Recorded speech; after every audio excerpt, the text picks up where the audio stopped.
A day after France imposed a 48-hour block on cross-channel movement, drivers found themselves still stranded at Dover amidst chaotic scenes and lengthy backlogs.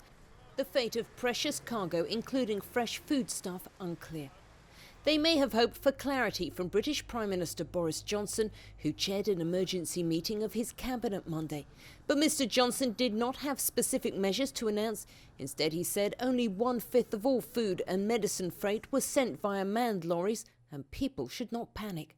An excellent conversation with the French president. He stressed he was keen, I would say, to sort it out in the next few hours if we can, and our teams will be working on it flat out. And if we can get a result, then that would be great. But we'll do it as fast as we can.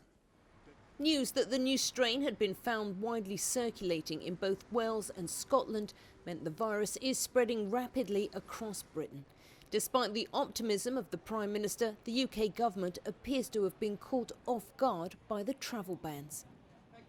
Events began here on Saturday when Boris Johnson announced new restrictions on the Christmas period due to this new strain of the coronavirus. This came as dramatic news not only to the UK, but also to its neighbours and trading partners, who moved swiftly to close borders. I think the EU I think they're trying to protect themselves. They're trying to protect their populations from this rapid spread and their healthcare services from being overwhelmed that we may see in the UK. So in fact, they're protecting themselves by locking out the UK from these border crossings. That may continue for some time until they understand more about what the virus is doing. And that, unfortunately, could be a case of watch and wait. Let's see what happens to the UK with this virus, and then we can react. But meanwhile, we're going to keep the borders closed. Assurances that the government is working on all these issues was little consolation to those stranded at ports and airports, both trying to leave and reach the UK. We were apprehensive before the flight because we didn't know whether it was going to get cancelled or not.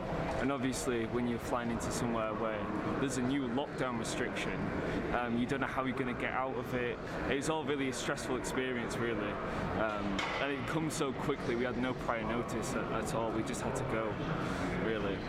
The border closures amid concern about the new strain of the COVID-19 virus is more bad news for the UK, already reeling from the imposition of strict measures that means millions will not see their loved ones over the Christmas period.